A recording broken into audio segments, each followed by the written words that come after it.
Hi friends, welcome back to our channel. అందరికీ సాయిరామ్. ఈరోజైతే అరటికాయ పిడుపు చేయడం చూపిస్తున్నా చూడండి. ఫస్ట్ అయితే అరటికాయలను ముక్కలు కోసుకొని తొక్క తీయకుండా ఉడకపెట్టుకోవాలి.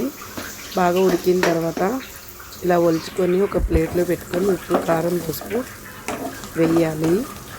వేసి పక్కన పెట్టుకోవాలి. తర్వాత తాలింపు వేసుకోవాలండి.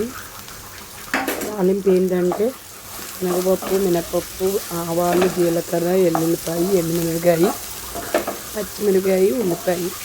ఫస్ట్ తాలింపు వేసిన తర్వాత కొంచెం వేగిన తర్వాత ఉల్లిపాయ వేయాలి. అల్లం ముక్కలు కూడా వేసుకోవాలండి, చిన్న ముక్కలు. బాగా ఫ్రై చేయాలి.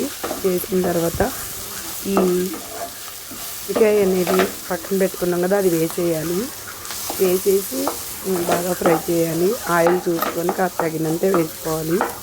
ఉప్పు కారం పసుపు కూడా తగినంత వేసుకోవాలి. చాలా బాగుంటుంది అన్నమాట ఇలా కర్రీ చేసుకుంటే. ఫ్రై అన్నమాట. దీన్ని పిడుపు అంటారు. దీన్ని అరటికాయ పిడుపు అంటారు. మీరు కూడా ట్రై చేయండి. మీరు ఎలా చేస్తారో చెప్పండి. ఛానల్ నచ్చితే లైక్ ఇవ్వండి, సబ్ చేసుకోండి. Thank you so much. Next వీడియోతో కలుద్దాం ఫ్రెండ్స్. ఓకే ఫ్రెండ్స్, మీరు ఎలా చేస్తారో కామెంట్ చేయండి. ఈరోజు మీరేం కూర చేసుకున్నారో కామెంట్ చేయండి. Okay friends, bye bye. Thank you so much. ఏమైనా కర్రీస్ చేయాలంటే కామెంట్ చేయండి. ఆ కర్రీస్ అయితే చేస్తాను నేను. ఓకేనా? చాలా బాగుంటుంది. నిమ్మకాయ పిండుకోవాలి ఇందులో. Okay bye.